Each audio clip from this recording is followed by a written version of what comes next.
Mon cœur battait comme un tambour fou contre mes côtes, un rythme désordonné qui me rappelait à quel point la vie était devenue chaotique.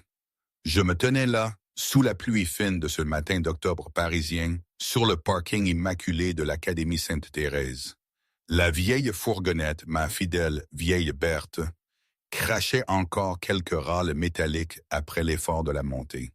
J'avais les mains serrées sur le volant, des mains usées, pas les mains soignées d'une architecte de renom, mais celles d'une paysagiste qui avait dû apprendre à manier la pelle et la pioche. Papa, la camionnette est encore malade. La voix douce de Sophie, ma fille de 6 ans, venait de l'arrière. Ses grands yeux bleus me fixaient dans le rétroviseur, porteur d'une inquiétude qu'aucun enfant ne devrait connaître. Je me suis forcé un sourire, un peu tordu, qui ne parvenait pas à mes yeux. Non, ma puce, elle s'éclaircit juste la gorge. Vieille Berthe et coriace, comme nous. J'ai relancé le moteur avec un grincement, me sentant aussi usé qu'elle. C'était un mardi, si je me souviens bien, ou peut-être un mercredi. Les jours s'embrouillaient dans ma mémoire, estompés par les doubles quarts, les nuits à griffonner des plans en freelance pour compléter mes revenus de paysagiste. L'important, c'était l'Académie Sainte-Thérèse, ce vestige de notre ancienne vie pour lequel je me battais encore. Le seul lien qui la rattachait à ses amis, à une certaine normalité. Mon costume, un vieux costume en soie qui sentait le renfermer, était tout juste propre, le col un peu effiloché. 32 ans, mais les miroirs me renvoyaient l'image d'une femme de 40. Les cernes sous mes yeux étaient des souvenirs, gravés à vif, de mon entreprise qui s'était effondrée il y a 2 ans. Carter Bâtiment, c'était le nom de ma firme. Englouti par une escroquerie de fournisseurs et un krach boursier. La maison à Neuilly-sur-Seine, la voiture de luxe, les économies, tout était parti en fumée. Et avec tout ça, Vanessa, je ne peux plus vivre comme ça, Marie, avait-elle dit, sa voix aussi tranchante que les talons de ses loups-boutins, alors qu'elle tenait un sac que je lui avais offert pour notre anniversaire. Je n'ai pas signé pour les bons de réduction et les avis d'échéance. J'ai un standing à maintenir. Elle était partie pour Julien, un gérant de fonds de spéculation au portefeuille bien garni, mais à la vanité débordante. « On est arrivé, papa ?» a chuchoté Sophie, me tirant de mes pensées amères. Le parking était un défilé de berlines allemandes et de SUV rutilants. Ma fourgonnette rougier, avec le décalque effacé de mon ancienne entreprise de paysagisme, faisait tache. Je sentais les regards condescendants des autres parents, me jugeant sans un mot. En me garant, les freins ont couiné si fort qu'une femme en manteau beige a tressailli, serrant son caniche contre elle. « C'est bon, ma puce, » ai-je dit, coupant le moteur pour économiser le précieux carburant. « Tu as ton projet? »« Oui, le pont. » Sophie a rayonné, brandissant la structure en bâtonnette de glace que nous avions terminée à 2 heures du matin.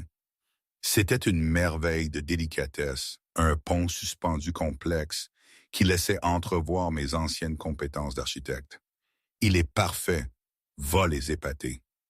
Je suis sorti pour lui ouvrir la portière, ignorant la bruine qui commençait à mouiller ma veste. Je devais l'accompagner, installer son stand et rester là pendant 1 heure, représentant les parents dans la construction.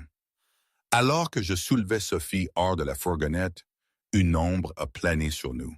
Une élégante Porsche Panamera argentée a glissé silencieusement devant nous, coupant la route à une fourgonnette. Mon estomac s'est noué. Je connaissais cette plaque. V Queen. La portière du conducteur s'est ouverte et Julien est sorti. Son costume valait plus que ma camionnette et sa montre au poignet brillait. Il a ajusté ses lunettes de soleil malgré l'absence de soleil. Puis la portière passager s'est ouverte. Vanessa en est sortie. Elle était superbe, de cette manière froide et intimidante que j'avais toujours détestée. Ses cheveux blonds retombaient en cascade parfaite, ses talons claquaient sur l'asphalte. Elle portait un manteau blanc immaculé qui défiait la réalité boueuse de la ville. Elle m'a repéré immédiatement, ses lèvres se sont retroussées, non pas de colère, mais de quelque chose de bien pire. un mélange de pitié et de dégoût. « Marie, a-t-elle dit, sa voix lisse et glaciale, je ne pensais pas que tu viendrais réellement. C'est la journée des carrières de Sophie, Vanessa, ai-je répondu, gardant ma voix calme, serrant la main de ma fille un peu plus fort. Je ne la raterai pour rien au monde. Julien a fait le tour de sa voiture, riant alors qu'il tapotait le capot de ma fourgonnette. Audacieux, mon pote, d'amener ça à Sainte-Thérèse. Tu vas faire baisser la valeur immobilière du quartier. Bonjour, maman, a dit Sophie tout doucement. Vanessa a jeté un œil à sa fille, puis à la fourgonnette. Sophie, chérie, ne touche pas la poignée. C'est sûrement rouillé. Viens ici. Elle n'a pas embrassé notre enfant. Elle a juste fait signe à Sophie de se tenir près de la porche. Je l'accompagne, ai-je dit, avançant. On a construit un projet ensemble. Un projet? Vanessa a ri, un son bref et sec. Avec quoi comme matériau, Marie? Des restes de benne à ordures? Julien et moi, on lui a acheté un kit de robotique. C'est ça qu'elle présentera. J'ai senti la chaleur monter dans ma nuque. On a construit un pont. Elle y a mis tout son cœur. Personne ne se soucie des ponts faits avec des déchets, a ricané Julien, s'approchant un peu trop de moi. Il était plus petit que moi, mais il avait l'arrogance de quelqu'un qui n'avait jamais été frappé. Pourquoi tu ne ferais pas une faveur à tout le monde et tu n'irais pas tondre une pelouse? Laisse les vrais pourvoyeurs s'occuper de l'avenir. La pluie a commencé à tomber plus fort, tambourinant sur le toit de la fourgonnette rouillée. La file de dépose s'était arrêtée et les parents commençaient à observer.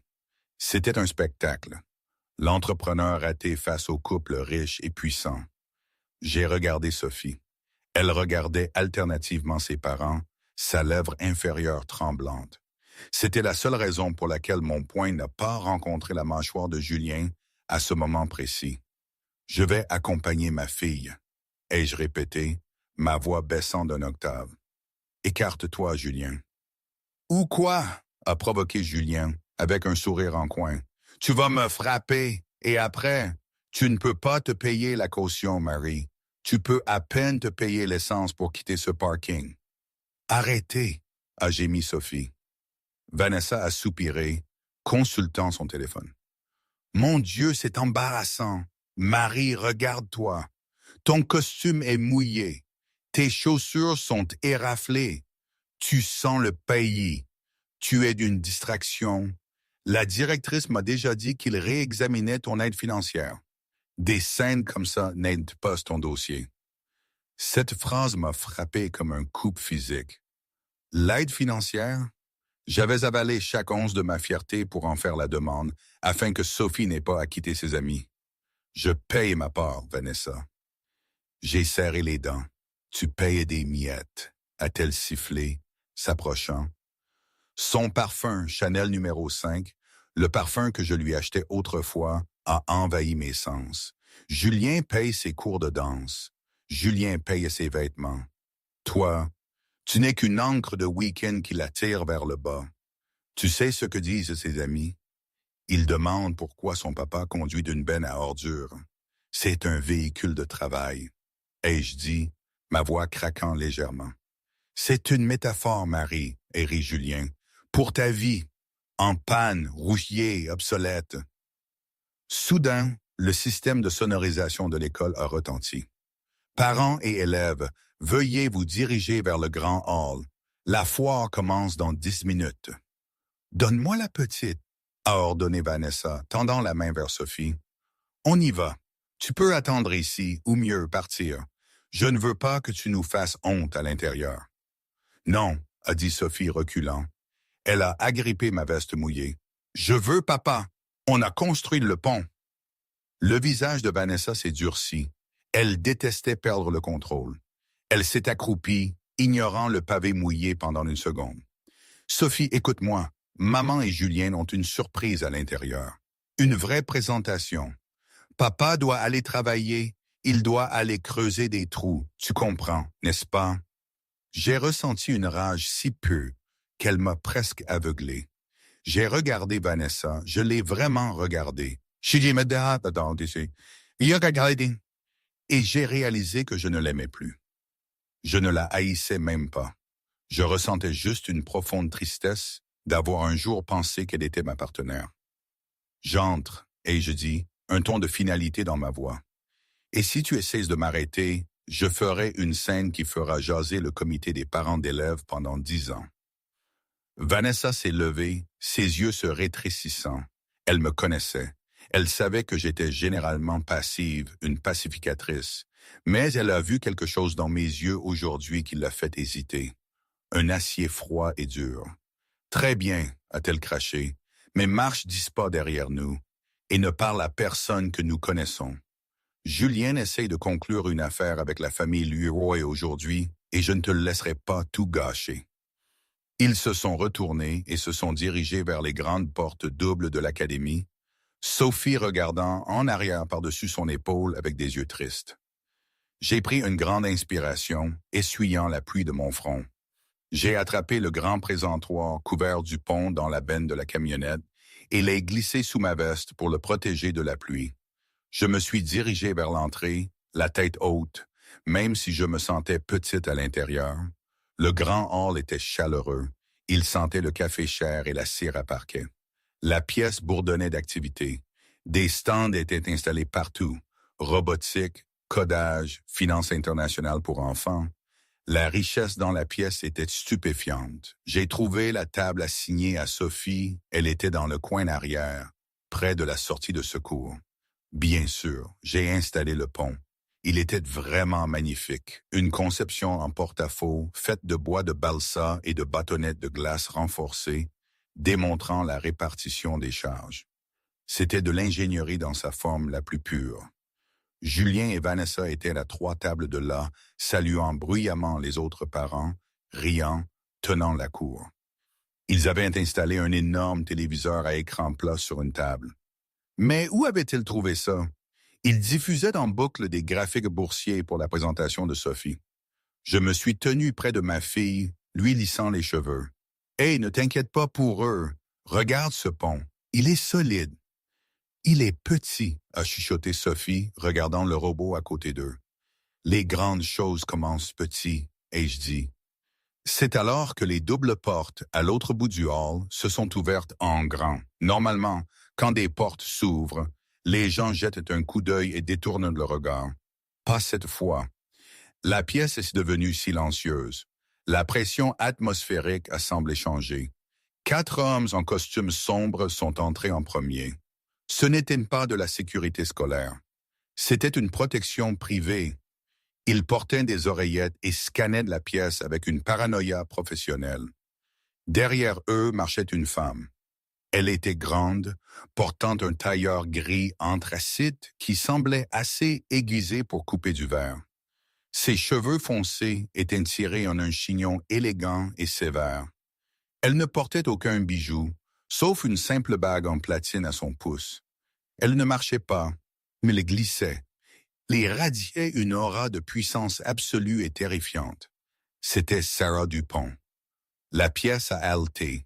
Sarah Dupont était la PDG de DuPont Industries, un conglomérat mondial impliqué dans tout, de l'aérospatial à l'énergie durable. Elle était en couverture de Forbes le mois dernier. Elle valait des milliards. C'était la royauté du monde des affaires. La mâchoire de Julien est tombée. Il a poussé Vanessa. « Oh mon Dieu, c'est elle! C'est Sarah Dupont! Si je peux juste avoir 5 minutes avec elle, chérie, on est fait. »« Range ta cravate » a sifflé Vanessa, lissant sa robe. « Elles viennent par ici. » La foule s'est écartée comme la mer Rouge. Tout le monde voulait être vu par elle, mais personne n'osait bloquer son chemin.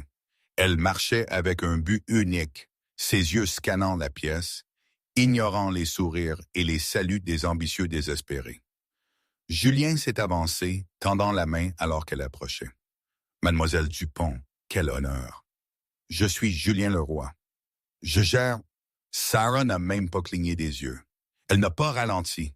Elle est passée juste devant lui comme s'il était un meuble. Julien est resté avec sa main tendue, agrippant l'air vide. Vanessa a essayé à son tour. « Mademoiselle Dupont, notre fille est juste là. » Sarah est passée devant elle aussi. Elle a continué vers l'arrière de la pièce, vers la sortie de secours, vers la pire table du hall. J'ai levé les yeux. Je n'avais pas vu le remue-ménage. J'étais occupé à fixer un étail sur le pont. J'ai senti le silence et me suis retourné. J'ai gelé. Sarah s'est arrêtée à 1 mètre de moi.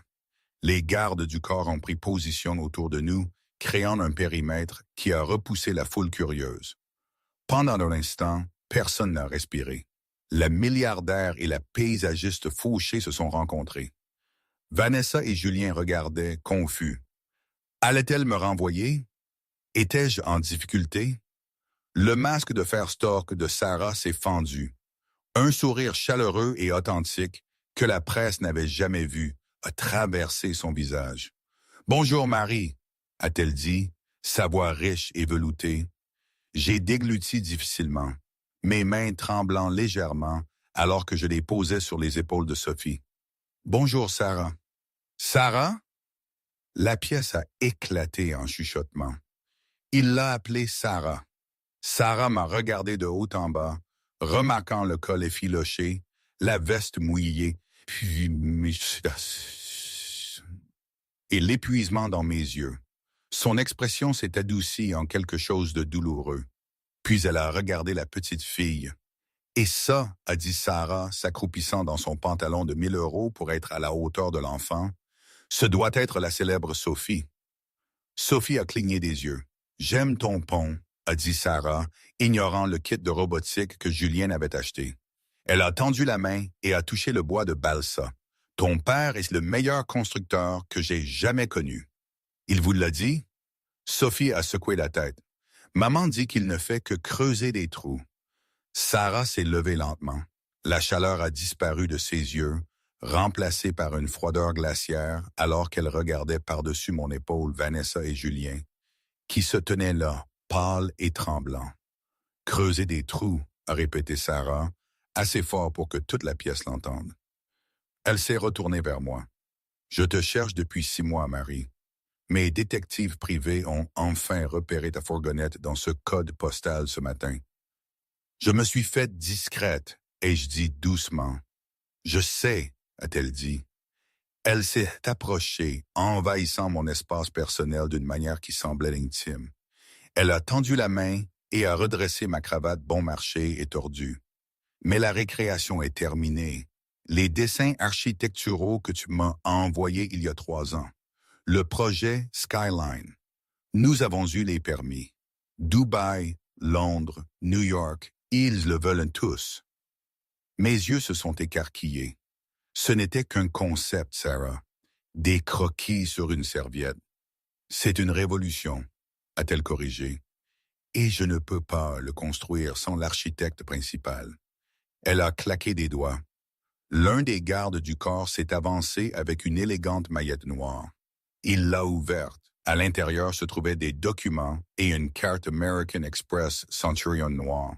« J'ai essayé d'appeler, » a dit Sarah, « mais ton numéro était déconnecté. » Des moments difficiles, ai-je admis, la honte colorant mes joues. « Plus maintenant, » a-t-elle dit. Elle s'est tournée vers la pièce, sa voix projetant comme une reine s'adressant à ses sujets. « Mesdames et messieurs, je m'excuse pour l'interruption, mais je me tiens actuellement en présence du génie structurel le plus brillant de notre génération et de mon nouveau partenaire. » Elle s'est retournée vers moi, ses yeux pétillants. « Ma voiture est dehors, le jet est prêt. J'ai besoin de toi à Tokyo ce soir. Amène la petite, nous avons une crèche dans l'avion. » J'ai regardé Vanessa. Elle avait l'air de vouloir vomir. Julien avait l'air d'avoir un AVC. J'ai bégayé. Je suis venu avec ma camionnette. Sarah a ri, un son musical. Laisse-la. Je la ferai bronzer et la mettrai dans le hall de notre nouveau siège social. Elle m'a tendu la main. Tu viens? Le silence dans le grand hall de l'Académie Sainte-Thérèse était pesant. Le genre de silence qui précède généralement un coup de tonnerre. Tous les yeux étaient fixés sur le tableau. La milliardaire, la paysagiste trempée et l'ex-femme abasourdie. Vanessa a été la première à briser la paralysie. Son esprit aiguisée par des années d'escalade sociale et de manœuvres calculées, a tourné à plein régime. Elle m'a regardé, m'a vraiment regardé, et a vu le reflet de l'admiration de Sarah Dupont. En quelques secondes, la fourgonnette rouillée et le costume mouillé n'avaient plus d'importance. Ce qui importait, c'était la proximité du pouvoir. Elle s'est avancée, un sourire forcé et tremblant plaqué sur son visage. Elle a tendu la main, essayant de toucher l'épaule de Sophie, bloquant ainsi mon chemin vers Sarah. « Eh bien, Harry Vanessa », le son aigu et cassant, « c'est inattendu. Marie, pourquoi ne m'as-tu pas dit que tu consultais pour mademoiselle Dupont? On aurait pu mieux se préparer. » Elle a levé les yeux vers Sarah, battant des cils. « Mademoiselle Dupont, je suis Vanessa, la partenaire de Marie. Nous sommes coparents. Nous sommes très proches. Si Marie va à Tokyo naturellement, en tant que mère de Sophie, je devrais. »« Tu devrais quoi? » a interrompu Sarah. Sa voix n'était pas forte, mais elle a fendu l'air comme un tailleur de diamants. Elle n'a pas regardé Vanessa. Elle l'a regardé à travers. « Je devrais, coordonner ?» a bégayé Vanessa, sa confiance s'éroclant sous le regard de Sarah. Sophie a besoin de sa mère, et si Marie va travailler sur un projet aussi prestigieux, elle aura besoin de soutien. Julien et moi. Julien? A dit Sarah, testant le nom comme si c'était un raisin aigre. Elle a jeté un coup d'œil à l'homme en costume italien qui essayait actuellement de se rendre invisible derrière un présentoir de bras robotiques. L'homme qui vient de se moquer publiquement du père de cet enfant. L'homme qui a appelé mon architecte principal un creuseur de trous. Julien a étouffé. Mademoiselle Dupont, c'était une blague, un malentendu, une plaisanterie entre vieux amis. Nous ne sommes pas amis, ai-je dit. Ma voix était rauque, peu habituée à commander une pièce, mais ferme. J'ai regardé Vanessa. Et nous ne sommes pas partenaires, Vanessa. Tu l'as très bien fait comprendre quand tu m'as signifié les papiers du divorce le jour de mon anniversaire. La foule a murmuré. Le moulin à ragots était déjà en marche. Le visage de Vanessa a rougi d'un cramoisi profond. Elle a changé de tactique, ses yeux se rétrécissant. « Marie, sois raisonnable. Tu ne peux pas simplement emmener Sophie dans un pays étranger. C'est un enlèvement. J'ai des droits de garde. J'appelle la police. » Tous des putes. Elle a sorti son téléphone, le brandissant comme une arme. « Si tu sors d'ici avec elle, je te ferai arrêter. » J'ai gelé. La peur de perdre Sophie était la seule chose qui pouvait me paralyser. J'ai regardé Sarah, la panique montant dans ma poitrine. Sarah, elle a raison. L'accord de garde, c'est 60-40. Je ne peux pas quitter le pays sans sa permission. Sarah n'a pas bronché. Elle a simplement tendu la main au garde du corps avec la maillette. Il lui a remis un mince dossier de couleur crème. « Vanessa, » a dit Sarah, son ton conversationnel, presque ennuyé. « Sais-tu qui représente DuPont Industries en matière de droit de la famille? » Vanessa a cligné des yeux. « Non, le cabinet Blackwood Hale et Calloway, » a dit Sarah.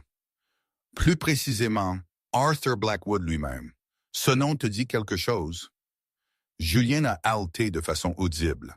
Arthur Blackwood était le genre d'avocat que l'on n'engageait pas pour gagner une affaire. On l'engageait pour détruire la lignée de l'adversaire. C'était un requin juridique qui dévorait les gérants de fonds de spéculation au petit déjeuner. Mon équipe a examiné votre arrangement de garde actuel pendant que mon avion roulait sur le tarmac, a poursuivi Sarah, ouvrant le dossier. Il semble que vous ayez demandé la garde complète le mois dernier, basée sur l'instabilité financière de Marie. Vous avez affirmé qu'elle ne pouvait pas offrir un environnement approprié. Il vit dans un appartement d'une chambre au-dessus d'un garage, a crié Vanessa, essayant de rallier la foule à sa cause. Il conduit un piège mortel. Bien sûr, il est instable. Plus maintenant, a dit Sarah calmement. Elle a sorti un document du dossier. Depuis ce matin, Marie Dubois a été retenue en tant que directrice de la conception de l'initiative Skyline Dupont. Sa prime à la signature seule, qui a été virée sur son nouveau compte il y a 5 minutes, est de 2 millions de dollars. Son salaire annuel est 4 fois supérieur. La pièce est redevenue silencieuse. 2 millions de dollars. J'ai senti mes genoux faiblir. J'ai regardé Sarah, stupéfaite. Elle m'a fait un clin d'œil subtil. De plus, a poursuivi Sarah, tournant une page. Mes enquêteurs ont trouvé des incohérences intéressantes dans les finances de M. Julien Leroy. Il semble que le fonds fiduciaire qu'il utilise pour payer votre mode de vie soit en fait une ligne de crédit à effet de levier qui est actuellement, voyons voir, 90 jours en retard. Le visage de Julien est devenu blanc. Il s'est précipité. C'est une information privée. Vous ne pouvez pas. Le garde du corps est intervenu, un mur de muscles bloquant le chemin de Julien. Et, a ajouté Sarah, portant le coup final, il y a la question des SMS que vous avez envoyés à Marie, Vanessa. Des SMS de harcèlement, menaçant de refuser les visites à moins qu'il ne paie des choses en dehors de l'ordonnance du tribunal. C'est de la coercition. Arthur Blackwood dépose une motion de modification d'urgence de la garde en ce moment même, citant votre abus émotionnel et votre instabilité financière, puisque clairement Julien est fauché. Vanessa se tenait là, bouche bée, son monde entier s'effondrant en moins de 3 minutes. Les autres parents chuchotaient, pointaient du doigt, certains ricanaient même. Le voile de sa perfection avait été déchiré. Maintenant, a dit Sarah, refermant le dossier d'un claquement. Marie agit en tant que tuteur principal de Sophie pendant ce voyage d'affaires. Vous pouvez le contester devant les tribunaux, mais je vous suggère d'économiser votre argent pour un avocat spécialisé dans les faillites. Elle s'est tournée vers moi, son visage s'adoucissant instantanément. On y va? J'ai regardé Vanessa une dernière fois. Je ne ressentais ni triomphe ni le besoin de me vanter. Je me sentais juste libre. Au revoir, Vanessa, ai-je dit. J'ai ramassé le pont en bois de balsa d'un bras et j'ai tenu la main de Sophie de l'autre. Viens, Sophie, on part en voyage. Nous avons quitté le grand hall, la foule s'écartant devant nous avec un mélange d'admiration et de révérence. En sortant sous la pluie, le temps n'avait pas changé, mais tout le reste, oui. Un garde du corps tenait un parapluie immense au-dessus de nous alors que nous approchions de la Rolls-Royce Phantom. La portière arrière s'est ouverte, révélant un intérieur en cuir blanc et des tapis en laine d'agneau plus épais que l'herbe des banlieues. « Papa, c'est un vaisseau spatial !» a crié Sophie en se glissant à l'intérieur. J'ai confié le pont à un garde du corps qui l'a traité comme un vase Ming, le plaçant délicatement sur le siège avant. Je me suis glissé à l'arrière, à côté de Sophie. Sarah est montée de l'autre côté. La portière s'est refermée, coupant le bruit de la pluie, de l'école et des 2 dernières années de misère. Le silence à l'intérieur de la voiture était lourd, mais luxueux. Alors que la voiture démarrait, laissant derrière elle la fourgonnette Ford F-150 rouillée, je me suis affaissé contre le siège, l'adrénaline me quittant. J'ai enfoui ma tête dans mes mains. « Respire, Marie. » La voix de Sarah est venue de l'obscurité de la cabine. J'ai levé les yeux. Son masque professionnel avait disparu. Elle avait l'air fatiguée aussi, mais ses yeux étaient chaleureux. « Tu m'as vraiment viré 2 millions de dollars? » ai-je demandé, ma voix incrédule. « Oui, a-t-elle dit. »« J'aurais payé 10 fois de plus. Tu n'as aucune idée à quel point il est difficile de trouver quelqu'un qui ne me veut pas seulement pour mon argent, Marie. J'ai besoin de mon architecte. J'ai besoin de la personne qui m'a aidé à réussir le cours de dynamique structurelle 4001 quand je pleurais à la bibliothèque. » J'ai souri, un souvenir authentique refaisant surface à travers le traumatisme. Tu ne pleurais pas, tu jetais des manuels contre le mur. Des détails, a-t-elle souri. Mais sérieusement, je n'ai pas fait ça juste pour te venger de ton ex-femme. C'était un bonus. J'ai des problèmes, Marie, et tu es la seule à pouvoir les résoudre. Maman, ici je dois m'interrompre un instant. Tout ça, cette situation avec Sarah, ce retour de l'ombre de mon passé sous une forme si absurde, C'était vraiment surréaliste. Je veux dire, pensez-y. Une femme que j'avais connue à l'université, que j'avais aidée et qui était devenue une magnat des affaires, réapparaissait comme une apparition pour me sortir de la misère.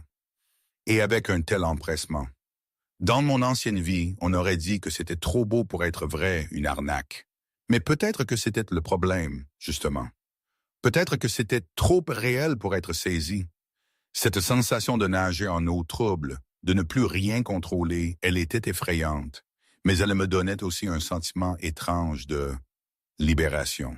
Libéré de ma stagnation, de l'humiliation constante. C'était un chaos organisé, si ça se peut. Bref, revenons à nos moutons, ou plutôt à notre jet privé. Le trajet vers l'aéroport Roissy-Charles de Gaulle était un flou de lumière de la ville et d'émotions confuses. Sophie s'était endormie presque immédiatement, épuisée par l'excitation, sa tête reposant sur l'accoudoir moelleux, une couverture en cachemire glissée autour d'elle par Sarah elle-même. Je regardais la ville défiler, le paysage urbain auquel je rêvais d'ajouter ma touche. « Tu as dit que tu avais des problèmes. » ai-je dit, gardant ma voix basse pour ne pas réveiller Sophie. DuPont Industries est le plus grand promoteur de la planète. Quel genre de problème peux-tu bien avoir? Sarah a soupiré, attrapant une carafe d'eau en cristal. Elle a versé 2 verres et m'en a tendu un. Sa main a effleuré la mienne et une étincelle d'électricité, ancienne, familière et dangereuse, a jailli entre nous. De l'espionnage industriel, a-t-elle dit, son visage s'assombrissant. À un niveau grave, quelqu'un ne vole pas seulement de l'argent. Il vole des idées. Mes idées? Nos idées? J'ai froncé les sourcils. Nos idées? Tu te souviens du projet de thèse? A-t-elle demandé. Celui sur lequel nous avons travaillé en dernière année, la flèche vivante? J'ai hoché la tête lentement. C'était un vague souvenir, éclipsé par la réalité des hypothèques et des couches-culottes qui avaient suivi peu après l'obtention du diplôme. La tour écologique, les forêts verticales autosuffisantes. C'était un rêve utopique, Sarah. La technologie n'existait pas. Elle existe maintenant, a-t-elle dit intensément. J'ai passé les 5 dernières années à développer les matériaux, le verre intelligent, les systèmes de filtration d'algues. Nous sommes prêts à commencer la construction à Tokyo. Ça va changer la façon dont l'humanité vit dans les villes denses. C'est mon héritage, Marie. D'accord, ai-je dit impressionné. Alors, construis-le. Tu as l'argent. J'ai l'argent, a-t-elle convenu, mais je n'ai pas les plans, pas les définitifs. L'algorithme structurel central, les calculs qui empêchent la tour de se tordre dans le vent, les calculs que tu as écrits ont été corrompus sur nos serveurs il y a 3 jours. Je me suis redressé. Corrompus? Comment? Un travail interne, a-t-elle chuchoté. Quelqu'un a effacé le lecteur principal et les sauvegardes. Et puis hier, un concurrent, Apex Global, a annoncé une conférence de presse pour la semaine prochaine. Ils ont affirmé avoir une nouvelle conception révolutionnaire. J'ai vu les teasers. C'est la flèche, Marie. C'est notre bâtiment. Ils l'ont volé. Ai-je dit, l'indignation montant. Alors, poursuis-les. Je ne peux pas, a-t-elle dit, la frustration transparaissant dans sa voix. Je ne peux pas prouver que c'est le mien. Les fichiers numériques ont disparu. Les sauvegardes physiques ont été détruites dans un incendie accidentel dans nos installations d'archivage le mois dernier. Je n'ai rien. Aucune preuve que DuPont Industries l'a conçu. Elle s'est tournée vers moi, ses yeux implorants. Sauve-toi. Je l'ai regardée, confuse. Moi, je n'ai pas vu ces plans depuis 10 ans. Tu n'as pas besoin des plans, a dit Sarah, se penchant plus près. Tu as le carnet. J'ai gelé. Le carnet. C'était un vieux moleskine noir et déchiré que j'avais partout avec moi pendant ma dernière année d'université. C'était là que je dessinais, que je faisais mes calculs, que j'écrivais les éclairs d'inspiration erratiques et brillants, qui sont finalement devenus la flèche vivante. Je l'ai peut-être, ai-je balbutié. J'ai gardé une boîte de vieilles affaires.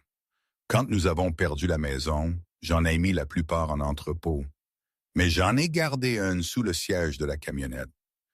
Les yeux de Sarah se sont écarquillés.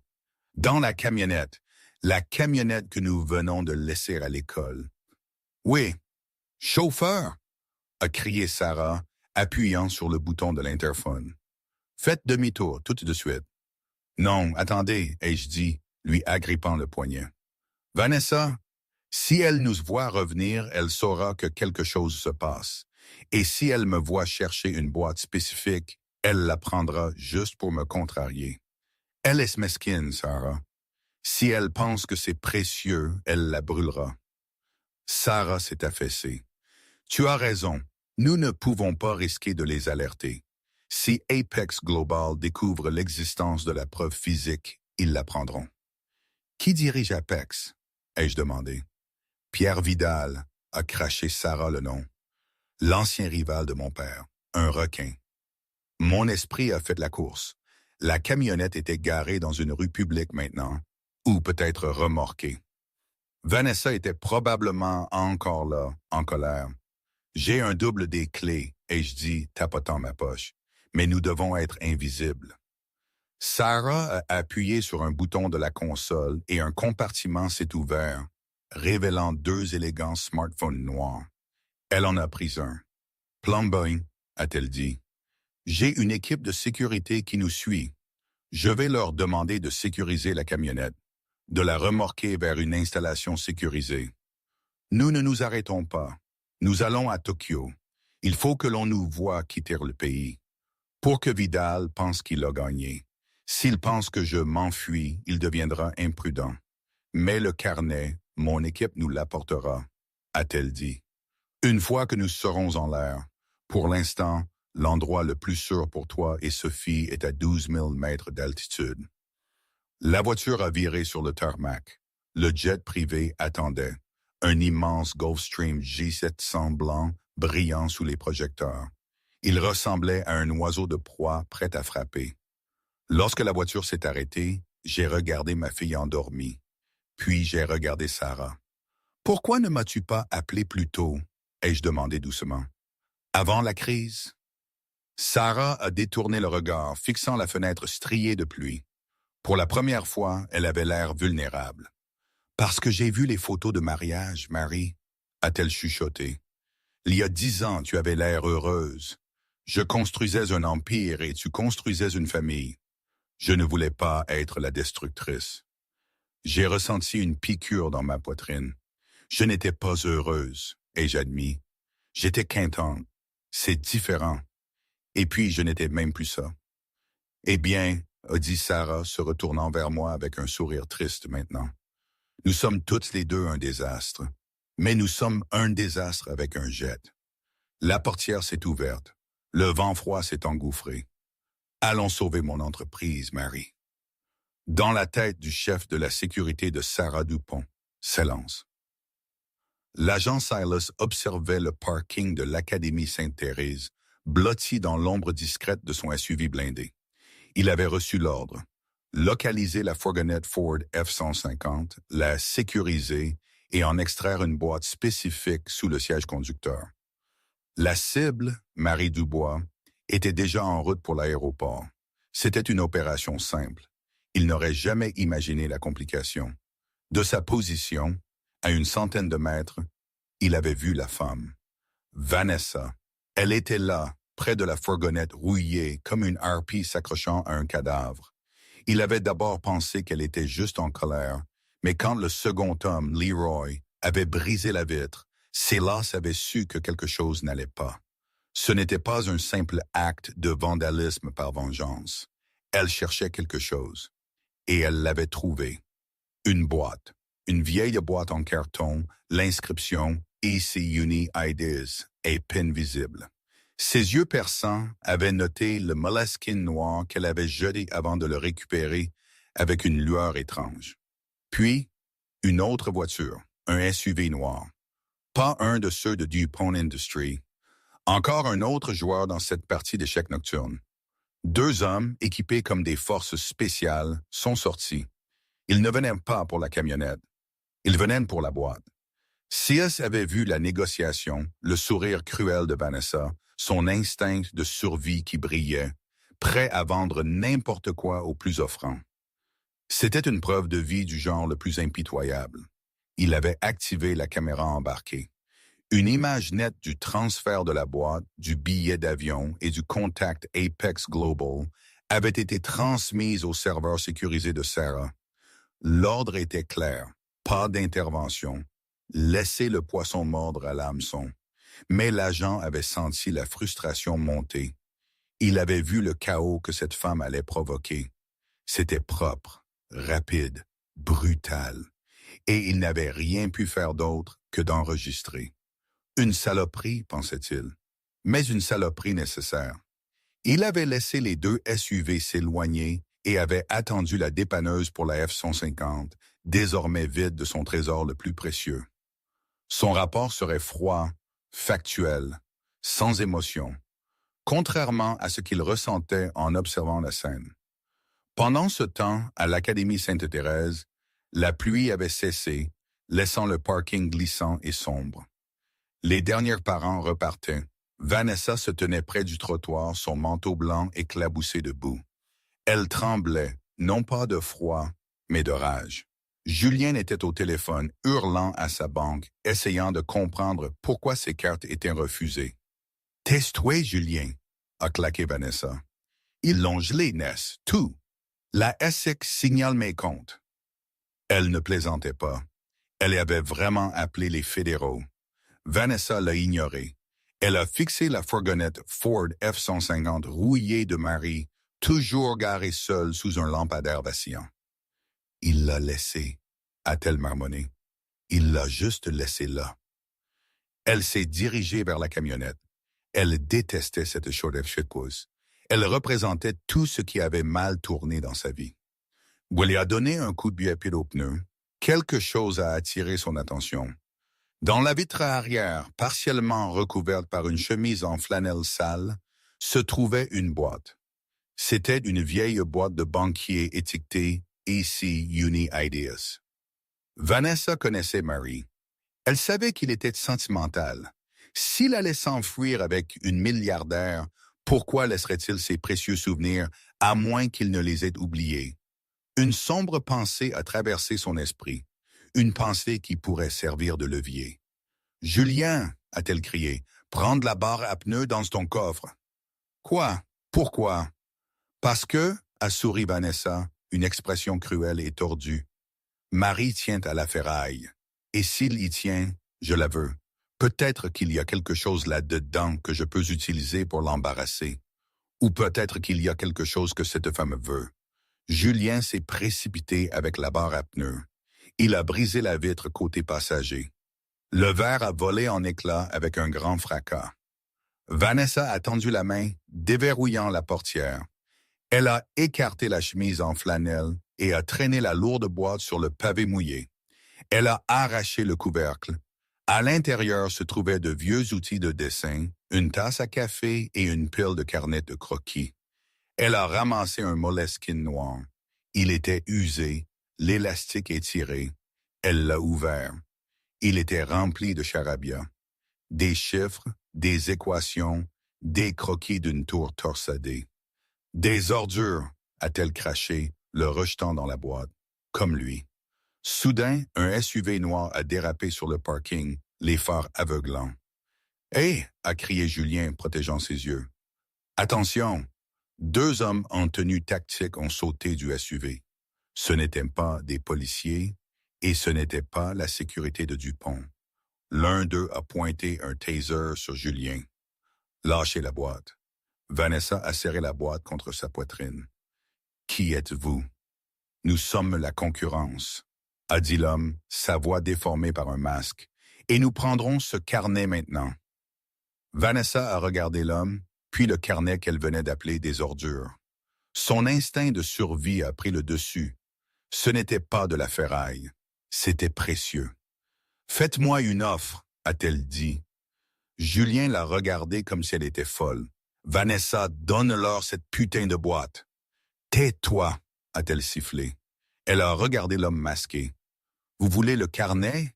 Cela signifie que Sarah veut le carnet. Combien ça vaut pour vous? » L'homme a abaissé le taser. Il a ricané. Je pense que nous pouvons nous arranger.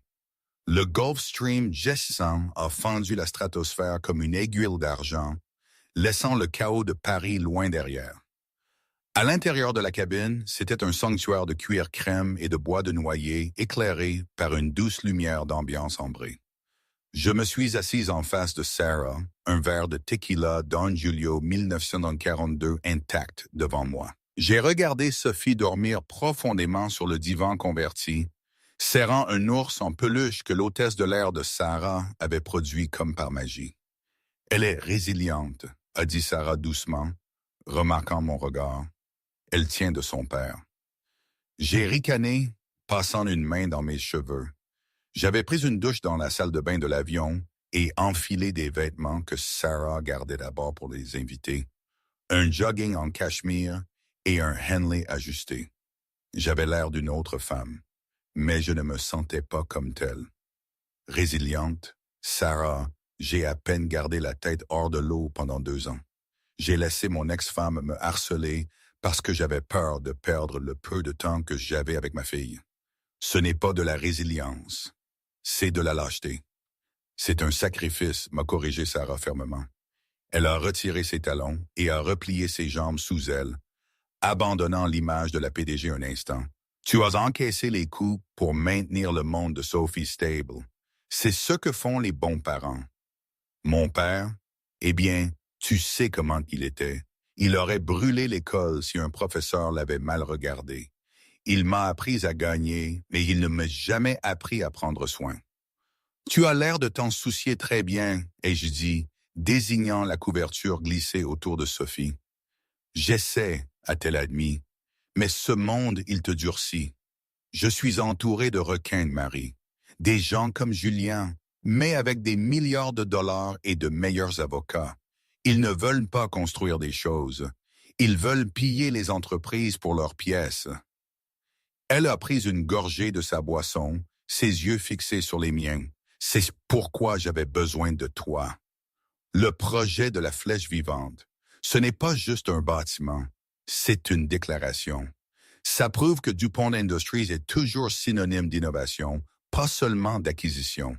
Si Pierre Vidal le vole, si Apex Global dévoile ma conception comme la leur, l'action va chuter. Le conseil votera la méfiance. Je pourrais perdre l'entreprise que mon grand-père a construite. Je me suis penché en avant, la gravité de la situation me submergeant. Vidal, je me souviens d'avoir lu à son sujet. Il a fait fortune dans les opares hostiles, n'est-ce pas? C'est un prédateur, a confirmé Sarah. Et il me déteste. Il pense qu'une femme à la tête d'un conglomérat est une expérience mignonne qui a duré trop longtemps. Voler la flèche est sa façon de me remettre à ma place. Soudain, le téléphone satellite sur la table a vibré. C'était un son aigu et discordant dans la cabine silencieuse. Sarah l'a décroché. Dupont. J'ai observé son visage. En quelques secondes, la chaleur a disparu de son expression, remplacée par une immobilité terrifiante. Ses phalanges sont devenues blanches alors qu'elle serrait le téléphone. « Je comprends », a-t-elle dit, sa voix glaciale. « Qui était-ce? Vous êtes sûr? Envoyez-moi les images. » Elle a raccroché et a posé le téléphone avec une lenteur délibérée. « Quoi? » ai-je demandé, mon cœur battant la chamade. « C'est la camionnette? Ils l'ont remorquée? » « Ils ne l'ont pas remorquée, » a dit Sarah, me regardant avec des yeux douloureux. « Mon équipe de sécurité est arrivée 12 minutes après notre départ.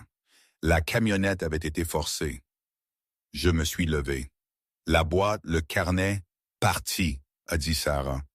Mais ce n'était pas un simple vol. Ils n'ont pris que la boîte. Et ils ont des images de la caméra de bord de l'arrivée de l'équipe.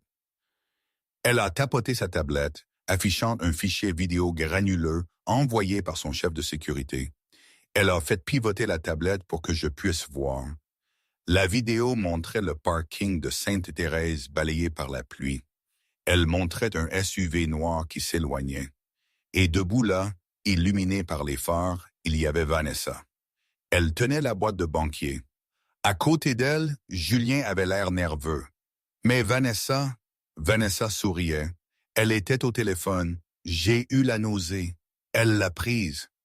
Elle ne l'a pas seulement prise, a dit Sarah, glissant vers l'image suivante. Une capture d'écran d'une interception de SMS.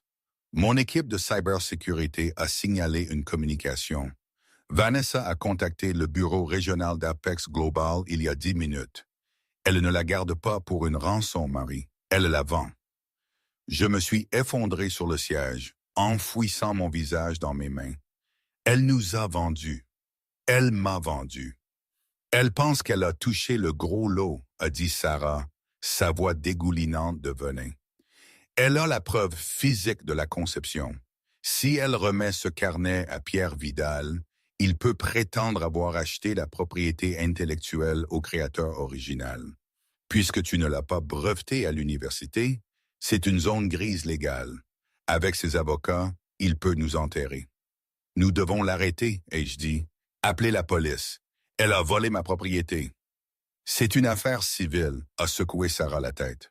Au moment où la police déposera un rapport, le carnet sera dans une déchiqueteuse et les scans seront sur un serveur Apex. Non, nous ne pouvons plus jouer en défense. Elle a appuyé sur un bouton de l'interphone. Pilote, augmentez la vitesse. Je veux que nous soyons à Tokyo 1 heure en avance. Et mettez-moi Silas en ligne. Elle s'est retournée vers moi. La tristesse avait disparu. La reine de fer du monde des affaires était de retour. Vanessa prend un vol commercial pour Tokyo. Vidal l'a fait venir pour être l'invité d'honneur de son gala. Il veut la faire parader. La femme de l'architecte déshonoré, témoignant que l'idée appartenait à Apex depuis le début. Elle ne mentirait pas sous serment, et je dis faiblement, même si je n'y croyais pas. Pour le montant que Vidal lui offre probablement, elle dirait que le ciel est vert, a rétorqué Sarah. Elle vient dans la fosse aux lions, Marie, alors nous serons là pour l'accueillir. Comment? Ai-je demandé. Nous n'avons pas le carnet. Sarah a tendu la main de l'autre côté de la table et a pris la mienne. Sa prise était ferme, électrique. Tu as quelque chose de mieux, a-t-elle dit intensément. Tu as l'esprit qui a écrit le carnet. Tu vas réécrire le code, Marie, en temps réel avant le début du gala. Ce code m'a pris 6 mois à écrire. Alors tu ferais mieux de commencer à boire du café, a dit Sarah, faisant signe à l'hôtesse de l'air. Parce que nous atterrissons dans 12 heures. Parfois, quand je ne pouvais pas dormir la nuit, je pensais à mon père, à la façon dont il disait toujours « Ne fais confiance à personne qui semble trop parfait ». Il parlait des marchands sur le marché, mais maintenant je le comprenais différemment. Le château, les promesses, tout semblait trop beau, trop parfait, et la perfection n'existe pas. Ça, je l'avais appris. Ces dernières années m'avaient forcé à revenir à l'essentiel, à la poussière sous les ongles et au bruit des outils. Et voilà que je me retrouvais propulsé de nouveau dans ce monde de façade, de strass, avec une promesse de reconstruction. C'était vertigineux. J'avais l'impression que le sol n'était plus sûr sous mes pieds, que chaque décision était un pari risqué. Mais il y avait Sophie et il y avait ce pont que j'avais toujours rêvé de construire. Tokyo était un kaléidoscope de pluie néon, alors que la Rolls-Royce traversait la ville, nous conduisant à la tour du pont, un monolithe massif de verre et d'acier perçant les nuages de Shinjuku. Dans la suite penthouse, j'ai embrassé Sophie endormie, qui a été emmenée par Yumi, la chef du personnel de maison. Je ne pouvais pas me reposer. J'avais du travail à faire. Sarah m'a immédiatement conduite au 50e étage, la salle de guerre. C'était un centre de commandement enveloppé d'écrans affichant des tackers, boursiers et des rendus architecturaux. Silas, son chef de la sécurité, s'est avancé avec une expression sombre. « Vidal agit vite », a rapporté Silas. « Le gala Apex a lieu demain soir à l'Hôtel Impérial. Ils appellent le bâtiment l'Hélice Apex et nous avons confirmation de l'actif. » Une photo de surveillance est apparue sur l'écran principal. Elle montrait Vanessa dans le hall de l'Hôtel Impérial remettant le carnet Moleskine noir volé à Pierre Vidal. Il a le carnet physique, a dit Sarah, sa voix tendue. Si ces ingénieurs scannent ces pages, ils peuvent rétro-ingénierer les calculs. Cela pourrait prendre des jours, mais une fois qu'ils lanceront le projet, la perception du public sera qu'ils en sont les propriétaires. Alors nous nous écrasons à la fête, a déclaré Sarah. Je suis invité. Vidal m'a envoyé une invitation juste pour me contrarier. Il veut que je le regarde voler mon héritage. Sarah, je suis une paysagiste en costume emprunté, ai-je objecté. Vidal va me dévorer toute crue. Tu es l'architecte principal, a dit Sarah, me saisissant les épaules. Et tu es la seule femme au monde à connaître le secret de cette tour. Elle a pointé le modèle numérique rotatif sur l'écran. Tu m'as dit un jour que tu avais mis un fantôme dans la machine. J'ai fixé le modèle filaire. Un sourire lent et dangereux a traversé mon visage. La clé de voûte, ai-je chuchoté. Dans le carnet, à la page 42, j'ai intentionnellement falsifié un point décimal. C'était un piège de droit d'auteur. Si vous construisez la tour exactement comme dessiné dans ce carnet, la structure devient instable à des vitesses de vent supérieures à 95 km/h. Elle s'effondrerait. Les yeux de Sarah se sont écarquillés. Tu as saboté tes propres plans. Je les ai protégés, ai-je corrigé. J'ai saisi un stylet et me suis précipité vers le tableau intelligent, traçant une ligne à travers l'équation affichée et écrivant une nouvelle constante. Ceci est le vrai calcul, l'algorithme de la clé de voûte. Sarah a regardé le tableau, puis moi. Donc Vidal est sur le point de présenter aux investisseurs du monde entier un bâtiment qui est un piège mortel structurel et il utilise ton carnet volé pour prouver qu'il fonctionne. Exactement. Trouvez un styliste, a ordonné Sarah à son équipe. Nous devons avoir l'air d'1 milliard de dollars. La nuit du gala, la salle de bal de l'hôtel impérial ruisselait d'or et de cristal. Au centre de la scène se tenait Pierre Vidal, se prélassant sous les applaudissements des dignitaires japonais et des magnats de la technologie. Ce soir, a tenu Vidal dans le microphone, Apex Global redéfinit l'horizon. Dans la section VIP, Vanessa sirotait du champagne, portant un collier de diamants que Vidal lui avait prêté. Elle avait l'impression d'avoir enfin gagné. Soudain, un silence s'est abattu sur la pièce. Sarah Dupont et Marie Dubois étaient arrivées. Je n'étais plus la femme aux cirés mouillés. Vêtue d'un smoking sur mesure, je rayonnais d'une confiance tranquille et létale. Nous avons marché bras dessus, bras dessous directement vers la scène. Mademoiselle Dupont, a balbutié Vidal, et votre paysagiste? C'est l'architecte Pierre, a annoncé Sarah, sa voix coupant la pièce. L'homme dont vous avez volé le travail. Calomnie, a claqué Vidal. J'ai les journaux de conception originaux. Il a pointé Vanessa. Vous avez une ébauche, ai-je dit calmement, montant sur la scène. Une ébauche imparfaite. Ce bâtiment s'effondrera par grand vent. Menteur. Sécurité. Testez-le, a défié Sarah. Lancez la simulation tout de suite sur le grand écran. Entrez les variables du carnet exactement telles qu'elles sont. Acculé par son propre ego, Vidal a ordonné à son équipe d'exécuter le test. L'écran massif s'est illuminé. La simulation a commencé à appliquer la pression du vent sur la tour numérique. Vitesse du vent, stable, vitesse du vent, 95 km/h.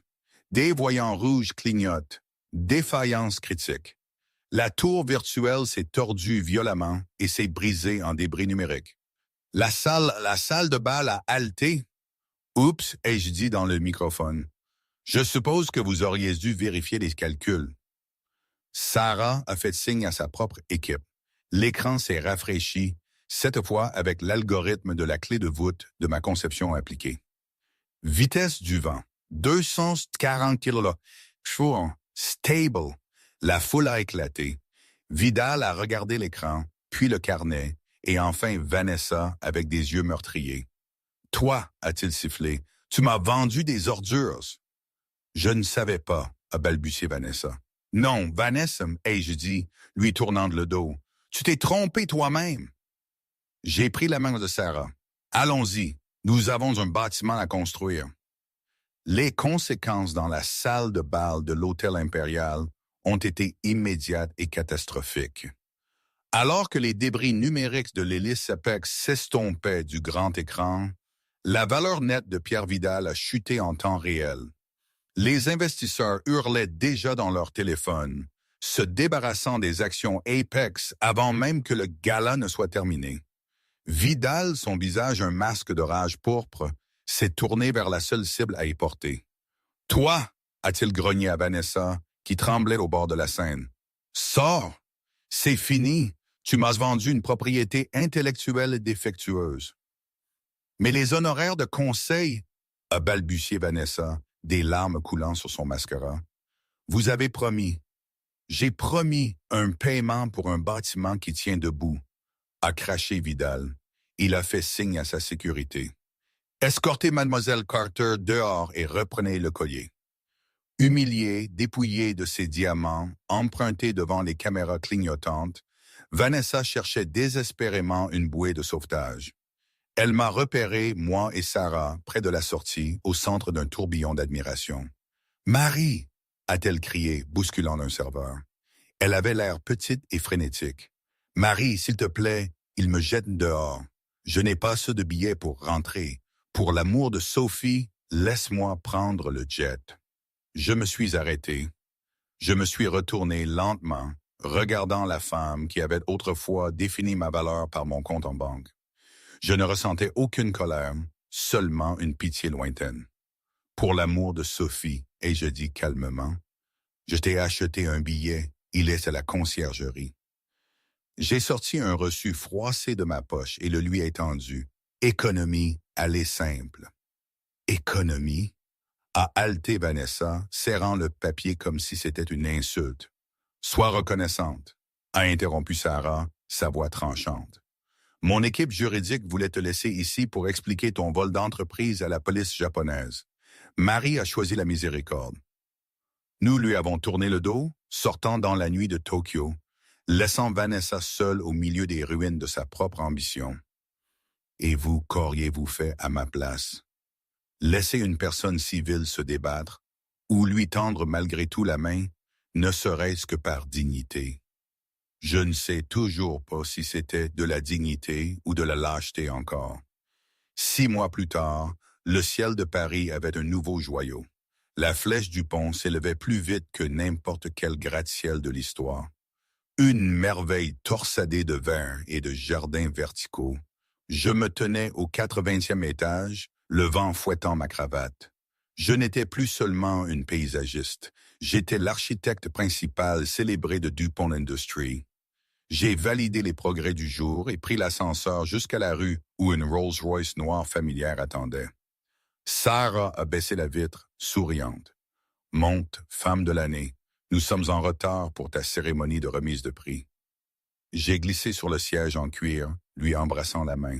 Je dis toujours que le prix appartient à l'équipe. « Accepte le compliment, Marie, » a-t-elle ri. Alors que la voiture glissait à travers la ville, le trafic a ralenti près d'un arrêt de bus. J'ai jeté un coup d'œil par la fenêtre.